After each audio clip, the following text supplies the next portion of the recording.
Welcome to Ultimate Streetcar, where real people combine their dreams, passion, and imagination into real-world streetcars, competing on some of the world's most iconic tracks. 5 segments, 2 days, 1 driver.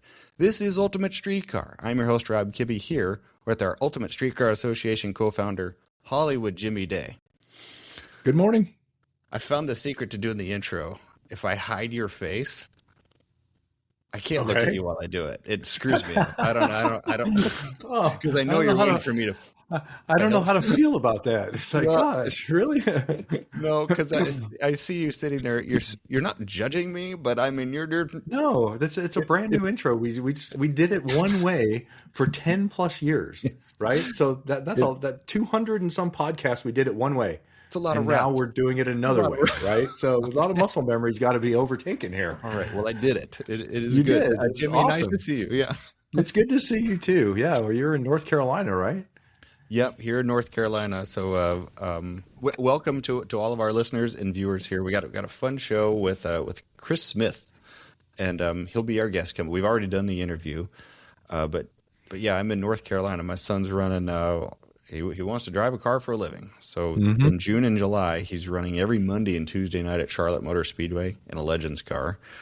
And then over this past weekend, he just did his second ever late model race at historic Hickory Motor Speedway. That is historic. Yeah. How did he do? He did pretty good. He got a P1 in one of the practices. Wow. The second one rained out. Qualified third. He needs to get luckier on the redraws, because the way that they do it is if you qualify in the top 4, that you just draw your number out of a hat. He has drawn 4 twice. Oh. Odds are in his favor next time. But we're here to learn. So what that means is if you draw 4, you start second row outside, because they stack them up 2 by 2. And this was his first race here. So he ended up finishing, I think he got 6th when it was all said and done. He had to work his way back up to 6th. Starts and restarts are hard. And at this particular track, he's going to learn something that very few will get to know. They're going to repave this track at the end of the year, and it will never drive the same again. So there's probably 40 or 50 years of learning that's still left in this pavement. Wow. What's left of it, or asphalt. And so that's been pretty good. But yeah, so we're doing this remote. So the normal studio stuff isn't behind us, but we brought Chris Smith on here while we're in our summer, not our summer vacation of events, but we brought Chris Smith on to talk about the world that is interacting with sponsors. And this is meant for sponsors to hear about how they can be more involved here and get more bang for their buck. This is meant for competitors to hear about what they can do to get more support out of sponsors. Right. It's a two-way street.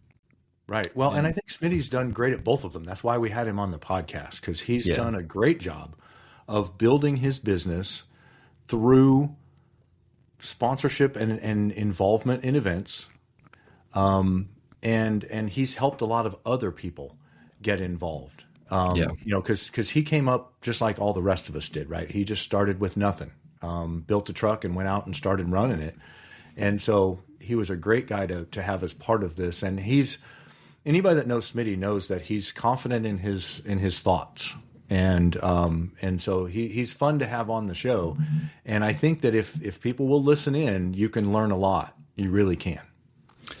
You definitely can. And I mean, the truth is that Chris is kind of a mechanical and artist genius here. I mean, if he just wanted to have a couple $100 million company a year laying fiber optics, I'm sure he could. Yeah. He's choosing to be a part of this industry, so he's got a very passionate voice, and this is how he puts his food on the table. Yep. He builds cars and he participates in this series. So listen up to somebody who's been there and done that and has done it successfully. And that's what we're going to do here. This show and this interview presented by Forgeline, the company that put the fun in functional. If I don't think we asked him about Forgeline. Damn, that would have been a good plug, wouldn't it? Everything Smitty has is on Forgelines. But maybe even more importantly, did you watch Spa? Did I? Yeah. No. Winner's Circle? Did you watch the 24 Hours of Le Mans? Oh, yeah, I've heard of that. Yes, I did see that. Yeah, Podium. So Forgeline they are just kicking butt in the racing world, and not just at our level, but I think the really cool thing is this spectrum where Forgeline lives, right? Because you've got literally people running Drive Auto Extreme and Good Guys on Forgeline. You've got people in Ultimate Streetcar on Forgeline. In fact, a lot of them. Yeah. You've got people at Daytona. You got people at Spa. You got people at 24 Hours of Le Mans, all on Forgeline. And I think it's the coolest thing in the world, what these guys are doing. And so happy to have them as a sponsor of our series. And they're serviceable wheels. You can send them in and get them rehooped, right? Or repolished or anything, depending on what stupid stuff you do with them. Yes, you can. Yeah. Sometimes stupid happens to you, but yeah, it does. But yeah, sometimes stupid happens to you. Sometimes stupid happens because of you. Yeah, guilty of both. But me too. Well, we just want to thank Forgeline for continuing. I've lost track of the years now, but they have been the title sponsor of this show the entire time. Yes, and they do that by choice. They don't have to do it. And it is very much appreciated. So thank you to Forgeline for helping us present today's interview here with Chris Smith. Please take some notes here, no matter what seat you're sitting in. If you're a company on the outside looking in, just listen. This is how you do it. If you're a company that used to be here, you may want to be again. And if you're a competitor, especially a newbie, it's paved. Do exactly what he says. Yes. and it will work. There is some harsh truth in here. Loving truth. Yeah. It's tough love, right? Yeah. And it's sometimes it's not as rosy as you think, or parts aren't as free as you think. And that's how it is. But that's what makes this world go around. So Jimmy, good to see you. Happy Independence Day to you and to all of our listeners. Hopefully you hear this before July 4th, 2026, but if not, 250 was great. So 250 years. We've made it longer than any other republic in history. So we're doing something right. Let's keep that going. Make sure that, and then like this show, keep this show going. Subscribe on YouTube. Make sure that you're subscribing on Apple Podcasts and Spotify. Share with your friends. Here's Chris Smith. Enjoy. Okay, up next for one of our summer feature interviews is Chris Smith, Smitty's Custom Automotive. I don't know how many championships he's won here. He's the guy that when he shows up in the GTV class, everybody says, cool. I think I can get second. Like, maybe today's my day. But Chris, welcome back. And we have multiple Smiths running in our series right now, I think. But we wanted to have you on for an entirely different lane of discussion than we normally do. Like usually we come on and we say, give us your setups. How are you preparing? What's your mental focus? And I'm happy to do that.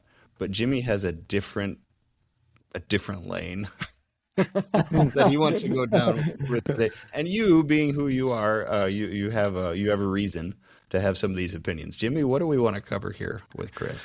So one of the things that Smitty and I have had multiple conversations about, and I want to bring them out to the public, is events in general and how events work to support our industry. And as many of the listeners know, we do events all over the country, and we do different levels. We do different levels of events, everything from kind of, Drive Auto Extreme, which is our kind of entry level event. We do the festival events, which are kind of big, public facing sort of fun sort of events. And then we go all the way up to the highest level of competition with Ultimate Streetcar. And Smitty has been kind of instrumental in helping us continue to do these events. He's supported these events from the very, very get-go when he was driving his C10 pickup truck a long time ago. A lot of people probably don't even remember that because I do too. I do too, because Smitty was there at the very beginning. But he's been part of this and he's been supportive of these events. But not only, not only is he showing up, but he's encouraging a lot of other people to show up as well, and not just participants. And I want to talk about that today because participants are the show. We have to have participants to do all of these.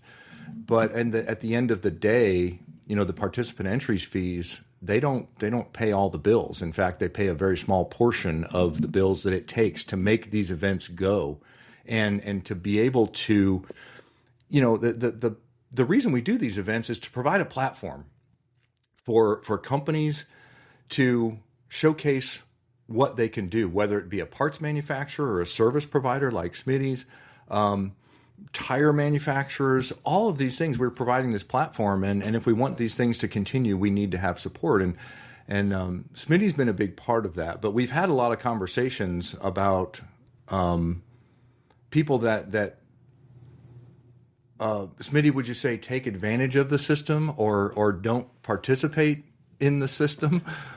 It's definitely both of that scenario that goes on quite a bit, but I understand what you're saying is when we get the sponsors and the people here, they need to do their half of the work and we need to do our half of the work. I think is what you were getting at there.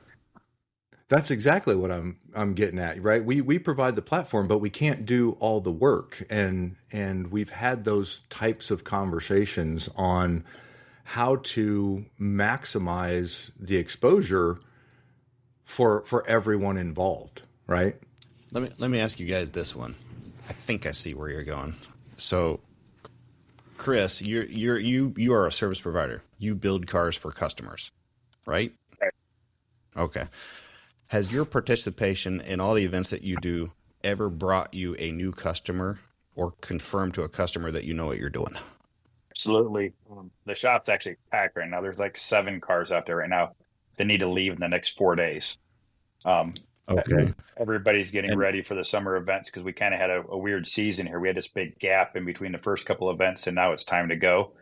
And we have a whole shop full of cars that have to leave. So we service the cars, in between events. We build the cars. We do all that stuff. So yeah, it's a day-to-day operation here. Okay, and this is your living, right? This is how you put food on the table. Correct. Okay. There are companies out there that can do the same. Right? I think this is the lane we want to talk about here. And we can think of, we've been in this for a long time now. We can all think, Chris, I remember that Ultimate Streetcar in Optima Alley where you came in with the truck and you said cold-blooded because it was, it hated running cold. And there were several sponsors out there who had parts on cars in that series who aren't here now. Is that what we're talking about right now? You get the most bang for your buck if you're supporting the series, not just with a few parts on a few cars out there, but also putting your name on the series and being there at the track. Is that what we're talking about? Because you get the return, like you are, Chris. You're getting the return now. You're getting customers. That you need customers. I think the returning of the sponsors, some of the sponsors would be great because we have more to provide now than we ever have. With social media going the way it is, you have to maximize the opportunities you have with all of your platforms. I think a lot of times the sponsors write a check and they're busy and their marketing team's busy and they kind of, let it go and don't do their part to where we're out here, hitting the keyboards and uploading all the videos and doing the things we do. I think there's benefit to come run this series and be a sponsor of the series and all the events. Just we have to get everybody back on board doing it again.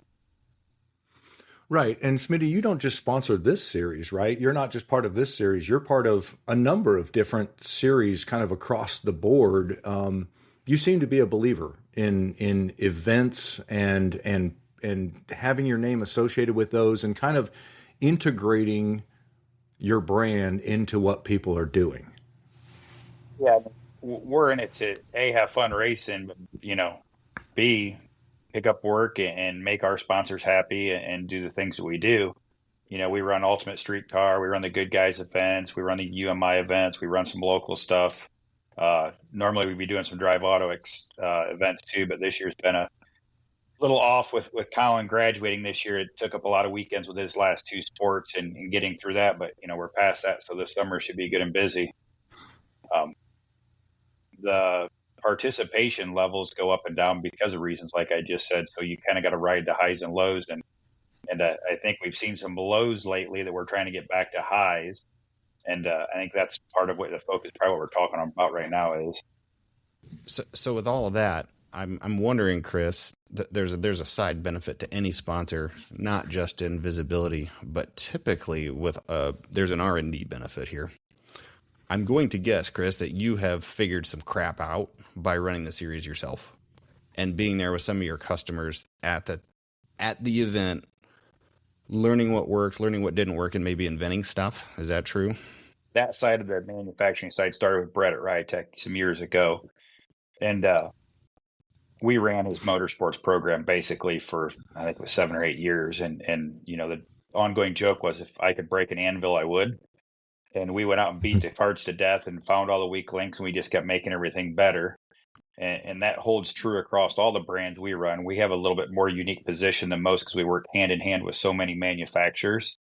There's a lot of times we're running one-off parts or new parts or trying something out, or something that's come out to market and doesn't quite work right. We change it, help them make their parts right. So some of our stuff, you might not even call it sponsorship with us. It's more of an R&D deal. We left the Rytech program when it got sold to Fox, and we moved on to SpeedTech. So we started with SpeedTech and got their stuff working really well. And now we're on to QA1 has bought SpeedTech.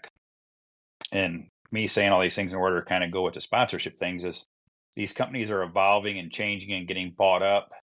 And we have one company owning 5, 6 companies or 50 companies or 12 companies. So the brands are all owned by the same place, which makes sponsors and the series a little tougher for them to get involved in because there's not enough people doing the jobs they need to be because all the mergers and all the moving, and they're trying to get the most out of their sponsorship money. So it's a changing time right now that's interesting to say the least. Mm-hmm. Yeah, certain companies have made that very difficult. If you look at especially a company like Holley, who owns, 50, 60 brands now that used to all be independent brands. And I'll be the first one to tell you that I had relationships with probably a dozen of those brands independently before they were acquired by Holley. And then, when they got picked up by Holley, I had one guy to work with, Bill Tishner. He's a great guy. But Bill's, instructions internally are, hey, you can't spend all your money on one series. You got to spread that stuff out, right? So where I was getting support from potentially 12 other companies previously, it went to one, and I wasn't going to continue to get, the money for 12 when I just got one. They were forced to kind of pick and choose their brands. And so, Smitty, your point is well taken. As the market continues to consolidate, that does make it a little tougher for us to pick up those sponsors and for those sponsors to decide where they're gonna spend that money. But one of the things that we had mentioned earlier though was once you're in a sponsorship, supporting that sponsorship, and that's something that I find very, very important. It's for us, we call it a force multiplier, right? We're going to do our job and we're going to put all the stuff out on social media. We're going to put it out on YouTube. We're making some television shows, but that's just one entity putting stuff out there, right? We can multiply the value of that if we have participation from the sponsor. And I think that's where, and I know Smitty and I have had a lot of conversations about this, that's where we see a lot of sponsors, I don't want to say struggle, but maybe it is a struggle. I don't know if it's a struggle internally with staffing, if it's a time management thing, but it's, let's just say we have 25 sponsors as part of Ultimate Streetcar. We get real traction with probably 20% of those that are working really hard. They're putting out stuff on social media. They're promoting the series. They're promoting their involvement in the series. Smitty's one of them. He's one of them that really promotes his involvement in the series. In fact, we collaborate with Smitty more than anyone because Smitty's stuff gets more views than anybody else's because of what he's doing internally. And so, Smitty, what's it take from your side internally? How much time and effort do you guys have to dedicate that to put forth that effort? You're a small company. You don't have a marketing department, right? I think it's just focusing on the effort. I have the two boys helping. A lot of times on your drive home from the events, they can, get the videos, get the pictures, and get it posted. I'm not one to tolerate messing around. As soon as the event's over, I'm hitting Caleb up, and he usually sends me pictures, I think, before even you guys, because I'm like, hey, I need 3-4 pictures because I need to get them out, and we want to be on the front side of it and get them out. We have a lot of big companies who help us out, and we want to get that information out to them. And if they like it and share it or use the content, it just makes it go further. And you just have to put the effort in. And if you remember to do it right away up front, it's pretty smooth. If you wait 3 or 4 days, it's not fresh in your mind anymore. It goes to the wayside, and then you're fixing something else, and you kind of forget to do it. So we try to stay on the front of it. In this world, time is your friend and your enemy. Because here's the flip side. I feel a little bad for sponsor companies because it's not 15 years ago anymore. The consolidations are true and they've happened. Thank God for Bill Tishner. At least he's still making sure that his hat's in the ring. But the way that they have to fight in the marketplace has also changed. Social media and instant gratification have changed how we get people's attention anymore. The good news is, if you still go to a physical, in-person event with real humans there, they do see stuff. They do see stuff and smell stuff. But today, if you're running marketing for, pick a company, you got a budget and you got to figure out how to spend it. And you can spend it online. You can spend it in Google Ads. You can give some parts to somebody, but you only got so much. You're trying to get your most bang for the buck. We think this series is an incredible bang for the buck. That's right, Jimmy? Mm-hmm. That's what we're saying. Yeah. Yeah. And especially because we had to step back in 2024 and kind of reevaluate where we were going, where we wanted to go, and what was the future of Ultimate Streetcar. And so we decided to go all in and say, look, this is important. We feel like this series is important, not only to us and the participants, but it's important to our industry. It's important to the companies within our industry. So we stepped up and made a huge commitment to marketing and social media to try and add as much value as we possibly can to the series so that we can bring back some sponsors, so that we can continue to add value to existing sponsors, and for our participants to feel like they're included. So that includes an entire social media and television team that's now on our dime, right? That was Optima picked that up for a lot of years, and now that's on our dime, and we've made that commitment because we feel it's important, and we feel like what we're doing in the industry is important, and we're making a difference, and we have made a difference, I think, for a lot of companies. I think there's a lot of companies out there that without Ultimate Streetcar would not have flourished as much as they are. And Smitty, I would add you to that list. I think you'd be probably doing fine, but I think Ultimate Streetcar has probably helped your business, and I think it's helped a lot of other businesses. But now, what we're looking for is a little bit of that help back, right? We're kind of providing this platform, and what we'd like to see from existing sponsors and new sponsors kind of is that level of commitment that Smitty has towards Ultimate Streetcar, and it's like, hey, let's really work hard to promote this series and promote our participation in this series, because we just think, I mean, it multiplies exponentially when we do that. We're going to have, we did a sponsor summit. Smitty was part of it. We did a sponsor summit. When did we do that, Smitty? Was that in March or was it early part of May? It was early part of May, right? Early part of May. Yeah, we did a sponsor summit where we brought all the sponsors in and went over with them kind of what we were doing, what our plans were for the future, and what we had done just numbers wise from January through May. And at that point in time, we'd only done two events, I think, at that point in time. And the numbers, some of the numbers were staggering. Just the number of YouTube hours now.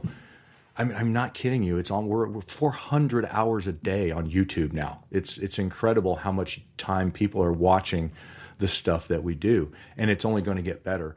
And we're going to do another one in August. I'm going to get ready to send out another email here. We're going to do another sponsor summit in August, but we do these to really try and get the sponsors excited and give them the information that they need to be able to go out and do this. But we really need that support. And Smitty's been I will say an outspoken advocate for us when it comes to that. Cause I know, Smitty, you've made phone calls, haven't you? Absolutely. This is my livelihood. So, I push really hard and voice my opinion very loudly at times. Sometimes people need to hear it, and, whether it's participants or sponsors or you. I mean, I've yelled at you as much as anybody, I think. But you do that behind the scenes and you do it to make things better.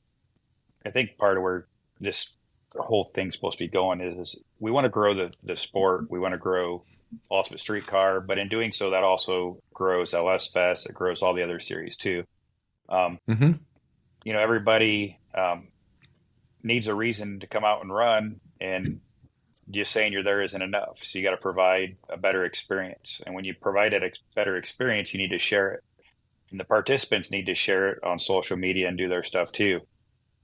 Some years ago, I won't get any names, and we had a sponsor that was helping us out, and they tracked our content. And then they put a dollar amount to how many likes and clicks and shares and all that stuff you got. And we were lucky enough for them to provide us a lot of stuff because we had such good numbers. So when an event's over and the participants go back, Jimmy always says, if you have a bad time, come see him. But if you have a good time, tell everybody. Well, when you tell everybody, they pay the Meta of the world for all the numbers. They're constantly tracking that. So every time you hit the like button on Summit and tag Summit and say you bought your parts at Summit and Summit sponsored the event, they want to know that because they're tracking it. And the more that they get, the more money they can allocate to the series, because when they go to their boss, they're like, hey, look, we had 2 million interactions this year off this company, and it's twice what the next one is. Well, they can give us more money essentially.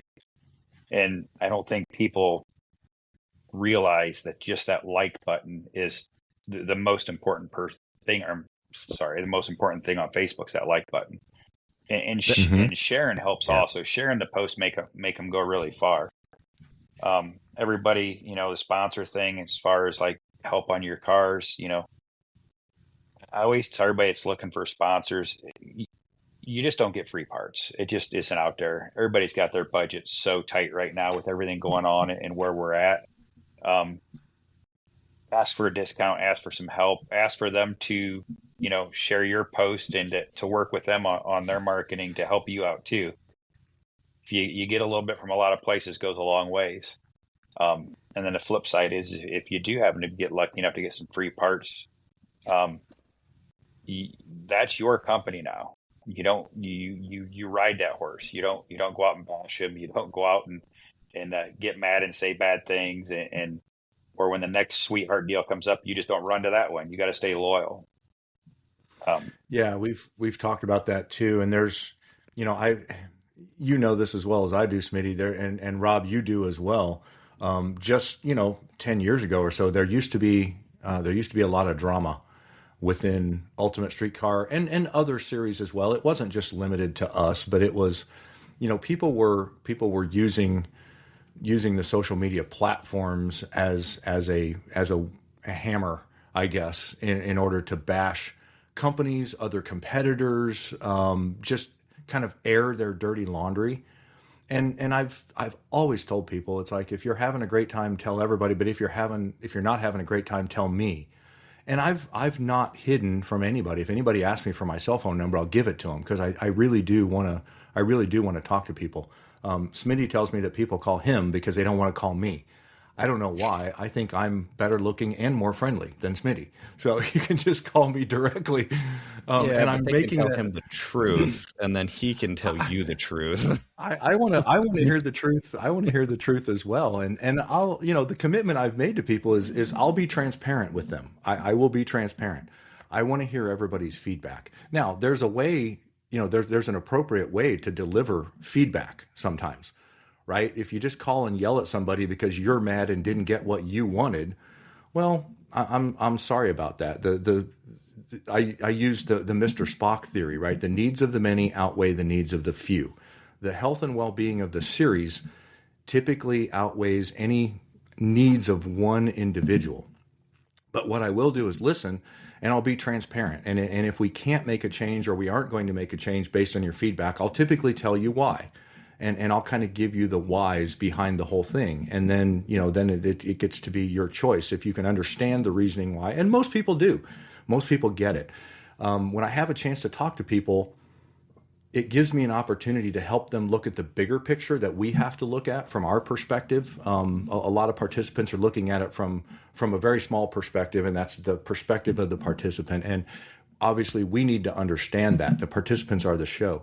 But there's also a bunch of other variables that go into how we run these events, why we run these events, why we go where we go, why the schedule looks like the schedule, and all of that kind of thing. And I'm happy to sit down and talk to people. But I love getting feedback because there's a lot of things we get feedback-wise, and we've utilized that to change our schedule or to do other things that participants want to do. For example, we used to do, when we first started this series, we used to do our goal was to do a 50 to 75 mile road rally. Remember that, Smitty? Long time ago, back in the day, that was our goal because we thought, man, that's a really important part of the event. These cars need to run on the street and we need to prove they can run. So we'd send them, on a 50 to 75 mile round trip after they'd been on a course all day. We heard back pretty quickly that, man, that's not really what we want to do. And as we analyzed that, we're like, oh, well, we really don't need to send them that far. So now it's typically 20, 25 minutes out and back, right? And we do it in a whole day now. You don't have this, 2-hour session that you got to make a bonsai run out and back. That's just one example of the feedback that we got. This year, we've got 2 events that we're all by ourselves. We heard from our competitors that, hey, we'd really like to have some events where we have just more seat time. And really the only way to get more seat time is to have, the track all day. And I've told a lot of people this, it's not practical for us to rent an entire track for an entire weekend. We just can't do it with the entry fees that we charge, to do that. But what we did is we made some adjustments and we got some tracks that allowed us to have a track all to ourselves all day long. We did G2 in Willow Springs this year. So those are examples of feedback that we get that we can actually act upon and do that. And I talk to a lot of drivers day in, day out that call me and say, hey, what about this? What about this? And we have open and honest conversations. But in the past, social media was used kind of as a hammer. And people would just get on social media and air their dirty laundry. And man, I tried to get people to stop that. And you've probably heard me in drivers' meetings tell people not to do that. It's like, don't get on social media. First of all, your social media, yours, Rob, yours, Smitty, mine, all the people that follow us like us. That's why they follow us. They tend to like what we do and who we are and what we do. So it's a bit of an echo chamber. So if you get on your Facebook page, I use Facebook because I'm an older guy, so I use Facebook and not so much Instagram. But any of your social media, if you get on it and you say, man, this really bothered me, 90% of the people that follow you are going to say the same thing. They're going to pat you on the back and they're going to say, oh, poor you, because your social media people like you. They're supposed to be your friends, and that's what friends do. They support you. And they're like, oh, poor you. Now, I've told people before, does that really make you feel better? Does that really make a change? It really doesn't. There's other ways to handle things like that bother you, and it eliminates the drama. And Smitty, you and I have talked about this with sponsors that of the series. They don't want to see all that drama. Sponsors do not want to be associated with series that have tons and tons of negative drama. The drama should happen on the racetrack. That's where the drama happens, is on the track, and it should be competitive drama, not actual drama, but competitive drama. That's the kind of stuff that we want to see. The good news is the way that we're covering events now is it's like a NASCAR race. I mean, every angle you need. I mean, the story will be told. It will be good. Let's end it like this. Chris, I want you to give advice to 3 kinds of people. I want you to give advice to a competitor of the series on how they can do a good job here. I want you to give advice to your competition who build cars for a living. And I'd like you to give some advice to a sponsoring company. So let's start with a competitor. Chris, how can competitors best serve their own interest in this series with a sponsor? How about one of your customers?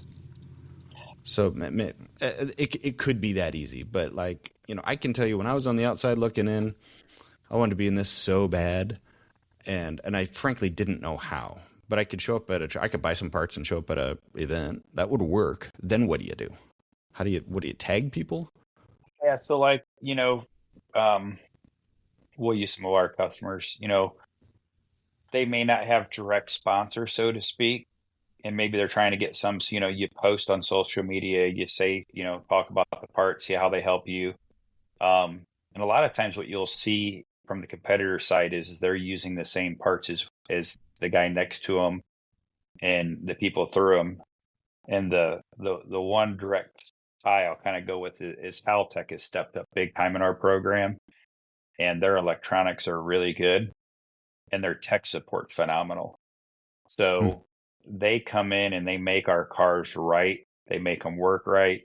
If we have a problem, they'll fix it on the weekend. They're there for you. So they're kind of an indirect sponsor, so to speak, because you've bought their product and they're there for us and they fix the stuff. So you go out and you tell them how great it was. And especially if you had a little issue and then they helped you get through it, you want to tell everybody about that. And that helps build relationships with them companies, which ultimately might get you some help with some parts down the road. And the opposite side of that as a competitor is, unfortunately, when you run at the level we run, stuff breaks. And if something breaks, and it could be for any reason. And a lot of times the reason it isn't because it was just a part failure, is because you never looked at it, you didn't pay attention to it, you hit a curb, the bolts rattled out of it, something went wrong, and you have a part failure. The first thing you don't do is go tell everybody. Go back, analyze it, look at it, call the manufacturer, figure out what the problem was, and if it was their fault, they'll help you out or get you a new part or whatever. But saying you tear a part up and you go straight to Facebook and say my weekend was ruined because of this, not knowing all the information, that just doesn't help you. We're using these parts at a level they're not supposed to be for most of the time. So to bash parts when they go bad, it doesn't help anybody. So as a competitor, the best thing you do is go out, make yourself look as good as you can, go to your Facebook page, post some videos, talk about what you do, tell everybody how much fun you had, and try to represent the company as the best you can, because, you never know. Summit likes to give out Summit bucks to the competitors and stuff too. So that's kind of what I call one of the indirect sponsorships. They'll give $50 and $100 gift certificates out randomly all the time, and that's them helping you. So take advantage of that. Tell them thank you for that. Summit is great about giving 10% off discounts also. I think we give them out at every event, every competitor. Every event they have them up on the stage, and you can go grab one or two of those, and that's sponsorship. It truly is. I mean, you need a $1,500 or $1,800 part, and you get 10% off. That's a pretty good chunk of money. And the other thing to do is thank those who help the whole series out. You may not use peak antifreeze. but you can tag them and say thank you. You may not run Falcon tires, but they're a big part of it. Tell them thank you. Mention the Falcon Tire Road Course or the Peak Performance Challenge. Mention these things because that's who ultimately is making the series go. And we need more companies to come in and make it go. We need more participants too. So, just be the best ambassador you can be, and that'll help everybody. Yeah, that's a good way to put it. With my kid chasing a racing dream right now, I have, and me being over 50 now, I definitely understand that what you put on social media is permanent and forever. Yeah. And it is no different than saying something. If you can just wait a day, if you're upset, do that. But if you're happy, do it immediately, right? And for our events, whether you are a participant or shop like you, or a company being in it, good news is way more enjoyable to build business off of than frustration. It just is. Nobody wants to listen to hear people bitch. It's exhausting. You're right. And usually they're not worth listening to anyway because they're wrong. That's why they're in the back. Yeah. And sometimes you just need a few minutes to calm down. People don't realize that too. You see it on NASCAR. Driver gets out of the car after he's just been crashing. He's throwing his helmet at the other guy, and half the time it was actually his fault, not the other guy's fault. And just like when we got out of the cars, a lot of times people will come up to you and want to ask you 10, 12 things as soon as my helmet's not even undone. And I'm getting people asking me about the setups and stuff on their cars. And it's like, all right, guys, just give me just a minute. I'm trying to finish my lap up. And I may be bad about what just happened on my lap. And I need a few minutes to calm down too. And like you're saying, if I get out and just start complaining, and I probably did that a bunch when I was much younger. And you learn as you get older just to smile and be quiet and then move on. I will say, Smitty, you're better at that. You're better at that than you used to be. Yes. Can we just for funsies end on some tech? All right. So, let's do that. I agree. Let's do it. Chris, IRS has changed the game. And I mean, your blue Camaro, it's pretty prominent. Is this the future of our series? Will everybody be going to IRS if they really want to haul butt and compete? The IRS is great. It truly is. It's a torque arm setup is very good too. What happens is, or I'm kind of going to do this out of order. You start getting to a point where you got to compete. You want to keep going faster, faster, faster. And everybody asks, what's the next best thing? What's the thing to do? And ahead of the IRS is I tell everybody to put ABS on their cars. Really? Yeah, ABS. Delta has a kit out now that's about 5,000, and I think Bosch is mid 8,000s. And the ABS is basically gets you about a third more life out of your tires.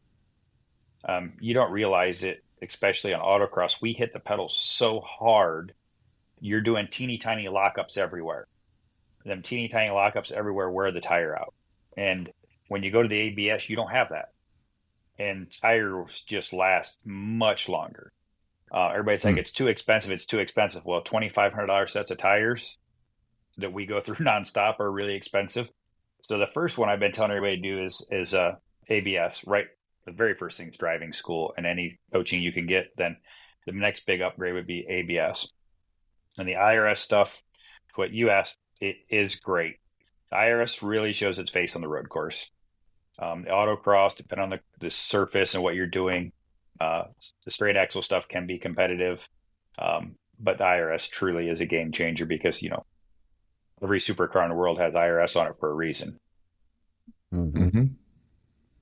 Okay. Damn, I wish I hadn't ended there because now I want more. But that wasn't the purpose of this. I think you still got about 8 minutes, so go. Yeah, that wasn't the purpose of this interview. Right.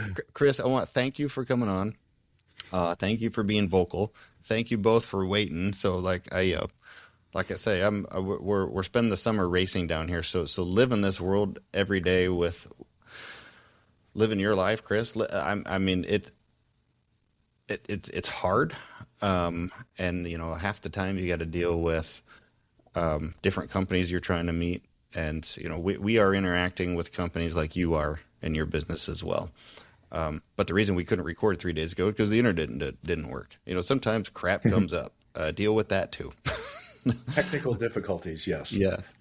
So, Chris, how can people contact you if they need help on driving, on getting some advice to come to an event or to get a car built?